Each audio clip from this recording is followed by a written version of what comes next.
Good morning, ladies and gentlemen. Welcome to this week's episode of the Hardwood Nation podcast with your boy CL Anthony and my main man Bryce Ward. What is going on, Bryce? Oh, not much, man. Just work and enjoying some basketball. How about you? Look, same thing. It's my favorite time of year. We got All-Star Weekend coming up. Really quick, we had some movement since our last conversation. Kevin Durant is now a Sun. Give me your initial thoughts on that. I was surprised, and honestly, though, I think it's like the best move Phoenix could have made. I don't think anybody was really taking them seriously for a championship the way they did a couple years ago. After the way they've been bounced out of the playoffs, since then.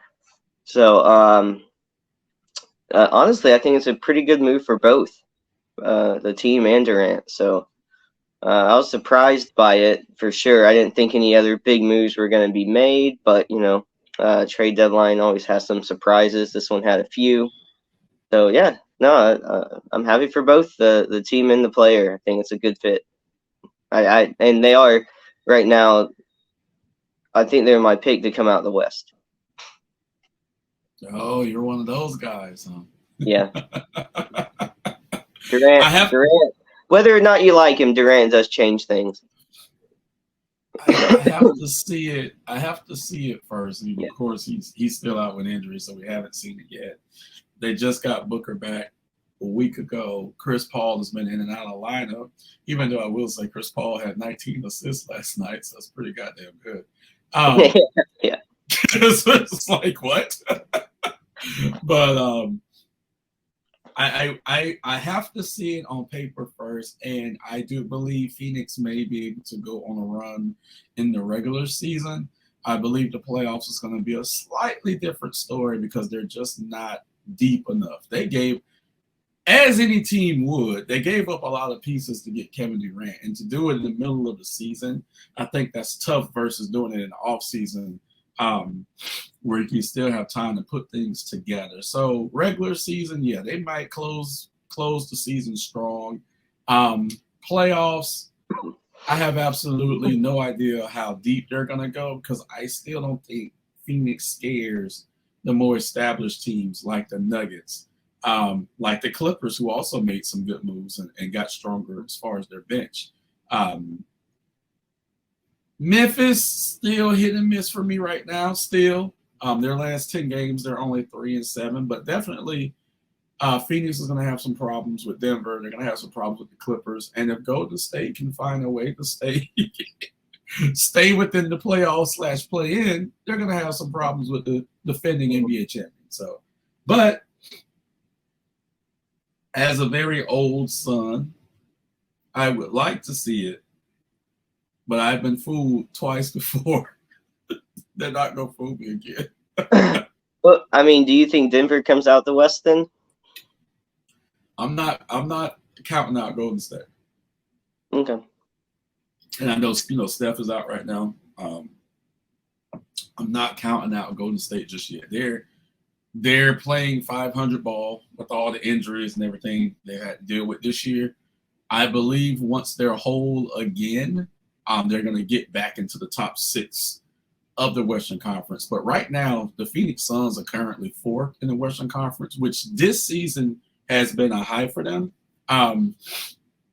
Their last 7 games, their last 10 games, they're 7-3. So they do have some momentum going their way since Booker came back, since Paul came back, and now in 2 or 3 weeks you're going to have Kevin Durant. So I think he's going to morph from his Brooklyn Nets role into more of his Golden State role. I don't think he's going to come there and demand to be the first option. That's just not the type of player he is. So right. I think he's going to be he has to be the second option behind Booker. He just has to.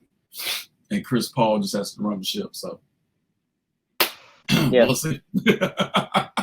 We shall see. And Devin Booker is already a fantastic young player. But now with the addition of Kevin Durant there, I think Booker's going to grow a little bit. I think this is a good thing for Booker, to be honest with you. A good long-term move for Booker. So, did you see any other shockers out there for the trade deadline? No, not really shockers for me. Were Mhm. you surprised that they moved on from Durant, or did you expect that? I was surprised because at first Brooklyn was seeming like they was reluctant to trade Durant after they traded Kyrie. So I Hmm. was a bit because all the reports I saw was teams started calling for Durant and Brooklyn was like, no, we're not doing it. And all of a sudden they did it. So that was the surprising thing. But at that point they had to. So to put a cap on 3 seasons of conversations at this point. The Brooklyn Nets experience was a complete other failure. With Kevin Durant being the last shoe to drop. Hmm. For the totality of 3 seasons, 2 seasons with James Harden, their big three only played a total of 16 games together. And that's the perfect example of why when we first put down the idea, that was the issue we had, was the consistency between those two guys. And we saw that number right there tells the story. We were right. 16 games together. That's what you got.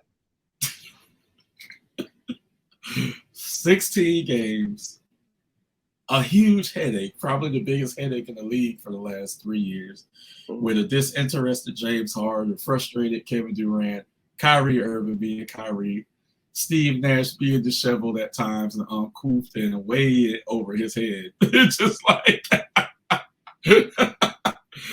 a beautiful expose of behind the scenes of the team and how it shouldn't have worked from the start.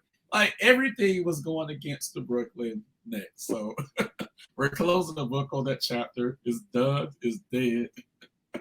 I just think it's funny, like they were finally starting to find success this year, and Right. then Kyrie's like, "I'm out." They were. They were starting to get on a roll. So it has been Simmons' team now. That's what he always wanted. His own team. That's what he always wanted. It's I your saw team now. I saw a play the other day, and someone's like, "Philly." I think Philly fans were right, and it showed just Ben Simmons getting the ball, taking it up the court, and taking a three. I Uh-huh. think it was just like not touching anything. Wow. It just, yeah, He not missed looking the good boat. for Ben Simmons.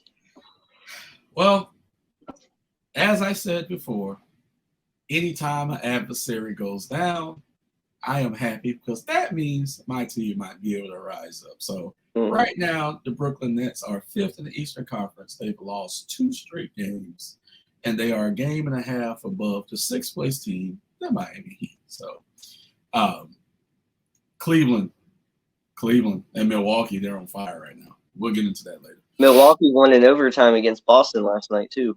Yep. Milwaukee is absolutely on fire, and I think they made the best trade of the trade deadline. He's not even playing right now, but by getting Jay Crowder up there, that was an Mm-hmm. absolute Yeah, fantastic, cheap option. Not necessarily for the regular season, but for the playoffs because they needed a little extra help, and he can give them that. All right, moving right along. So we're going to talk about some All-Star stuff. How excited are you about the All-Star weekend, Bryce? I'm the opposite of you. Your I'm excited for my team to get some rest. team needs rest. Yep, Paolo's not going to get any rest. I know. Paolo's going to Unfortunately, be featured in the skills challenge. Skills Challenge and the Rising Stars game. So we have the rookie team in a skills challenge going up against the Giannis and his brothers and the team Jazz. But I'm pretty excited that Paolo's going to be featured in the skills challenge and the rookie challenge. But yeah, your other guys on your team get the rest, absolutely. But how happy are you again that the Magic is going to get some national attention? And it's going to keep trending that way. We've been getting more attention the last couple months as we've started to beat some better teams and to just be a little more consistent. People are paying attention more, so that's going to keep trending up for the next, I think, foreseeable future, because as long as Paolo and Franz are on that team, we have a bright future. Well, one thing I am happy about is my love-hate relationship with Tyler Hero.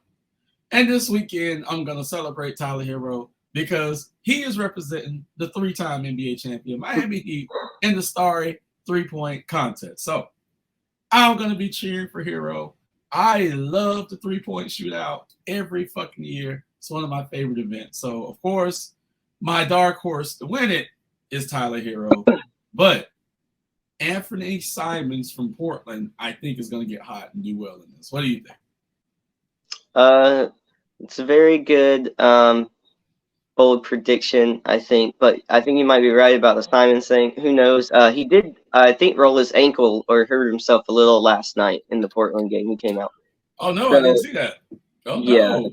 I saw it this morning. But to me, it's ironic that Tyler Hero will be in the 3-point competition, considering, his little teammate Duncan on the Heat was known for his 3-point making, and now Hero is actually in the contest for it over him. So well, because to be clear, since you want to throw shots this morning, to be clear on the Hardwood Nation podcast, we are unbiased towards any team. Duncan Hero has a broken finger and hasn't played in over a month. So let's just throw that out. Let's just throw that out there. But again, congratulations to Tyler Hero. Me and my love-hate relationship with him. I'm surprised you didn't go with Dame. No, actually, my pick is going to be Buddy Hield. Oh, you sound like Cortez. Cortez picks Buddy Hield every year, and he's disappointed every fucking year.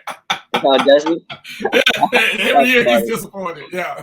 Shout out to the Balls in Our Court podcast with Cortez and Kevin. All right, and then we have the AT&T Slam Dunk Contest. I already know what you're going to say. You don't know who the hell these people are, but we got Kenyon Martin Jr., son of NBA great Kenyon Martin. Mac McClung, I've never seen him play. Trey Murphy III, I've never seen him play.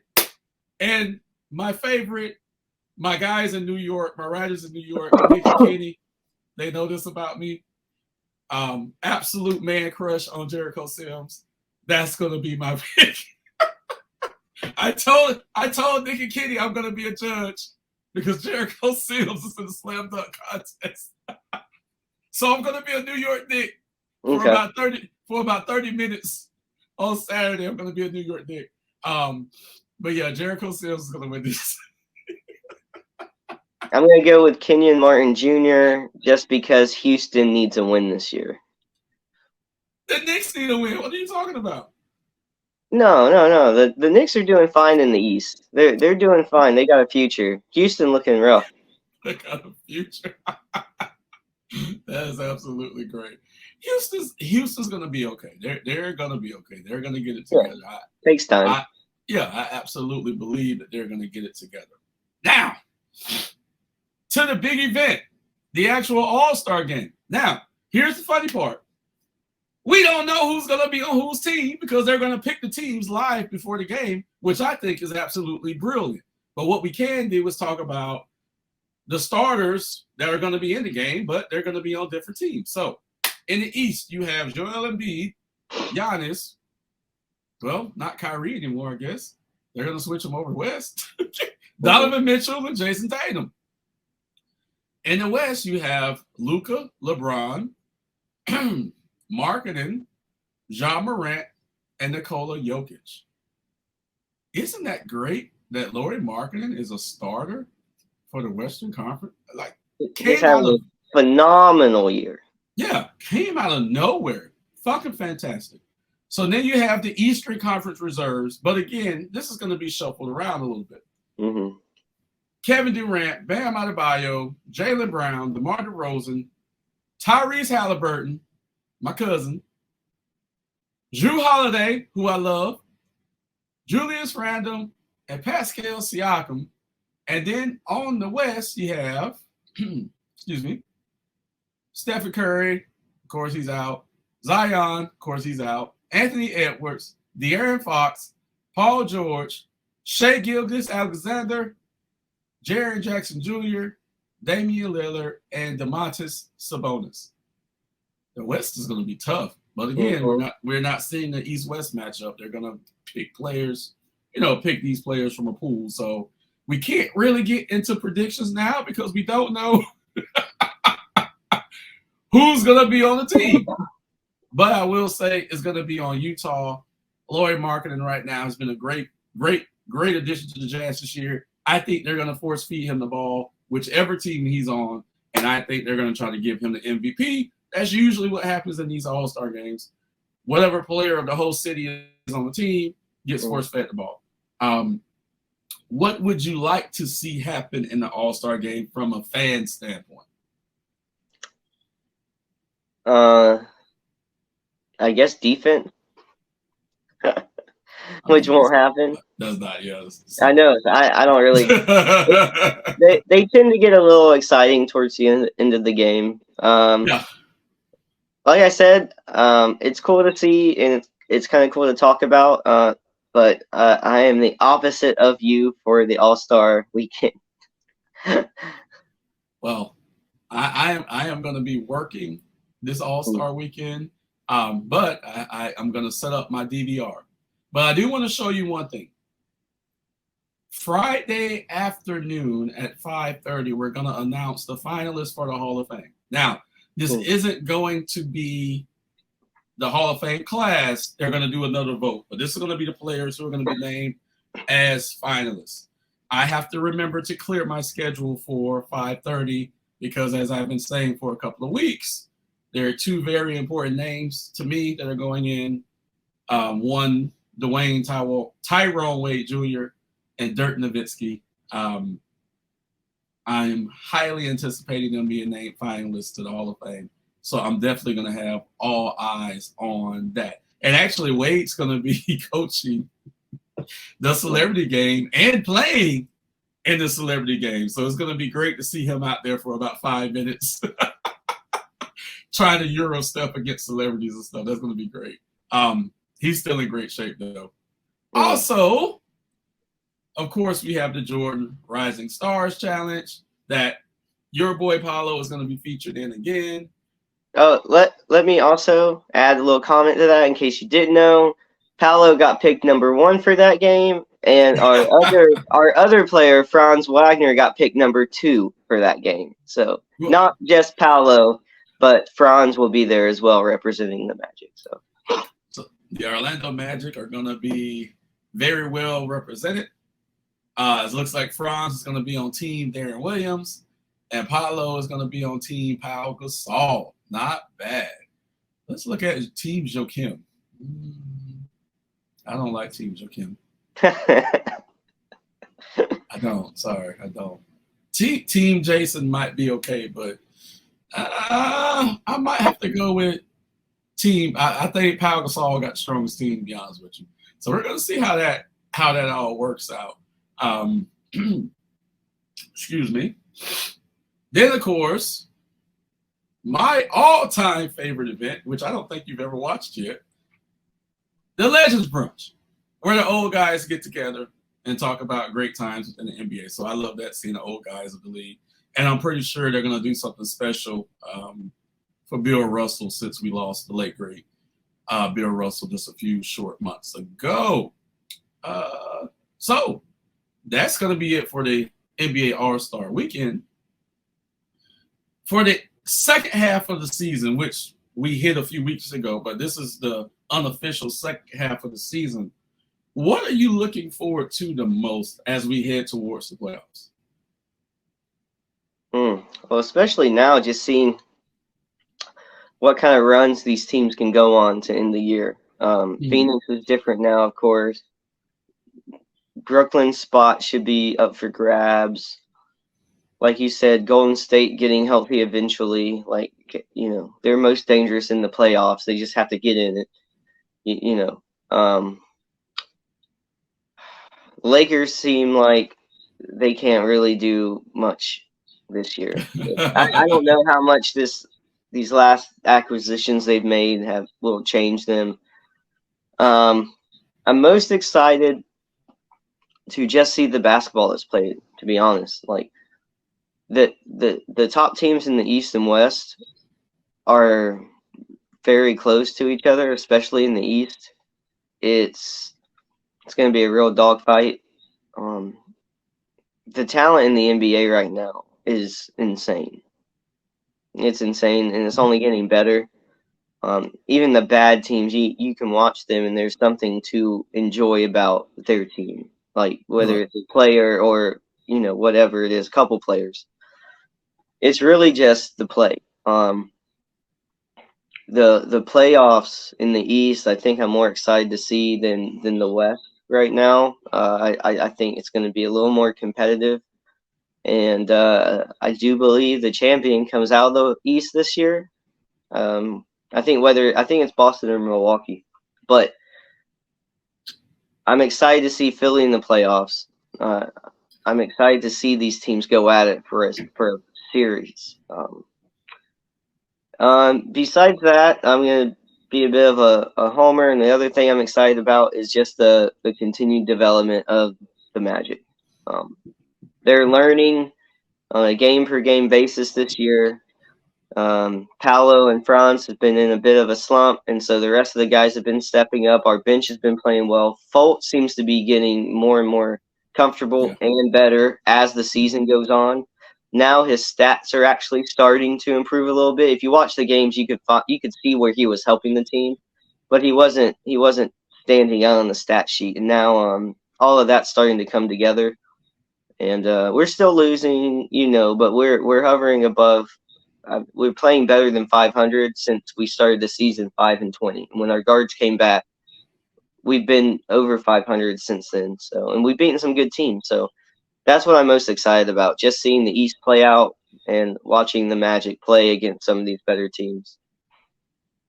Absolutely. And I do want to give a little shout out to my boy, Michael Porter Jr. of the Denver Nuggets, even though, you guys were able to handle them the other night. I absolutely want to give a shout out to Michael Porter Jr. He's a phenomenal young man and a phenomenal player.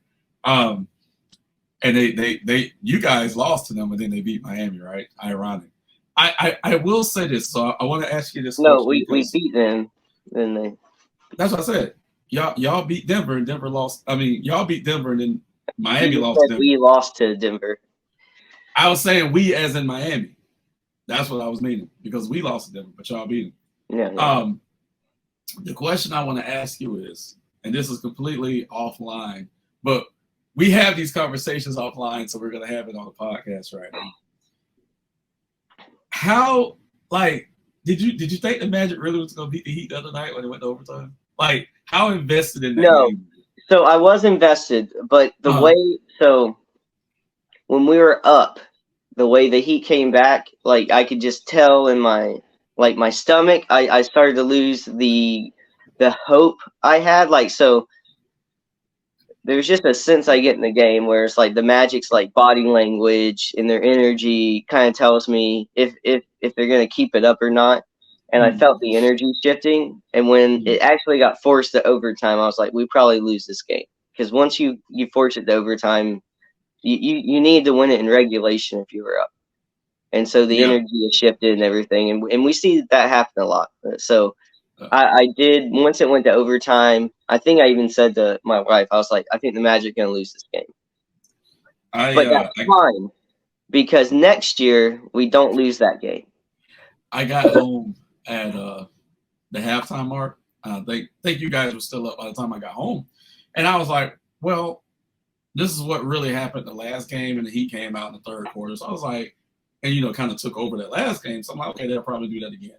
Well, they kind of didn't do it until the fourth quarter. They kind of woke up a little bit in the game. Then the game went to overtime. But one thing I did notice, the Magic learned lessons from the first meeting, this second meeting. They did learn lessons from the first meeting where they were able to hold us off a little longer. But what happened was that the Magic ran out of gas. They got tired. And when I know you hate it when I say this, when I say the Heat are just toying around. The Heat plays slow. They play really slow, so they kind of conserve their energy a little bit, and then they try to turn it on at the end. And that's what happened. So when the Magic started fading, not because of less talent or anything like that, they were just wore down.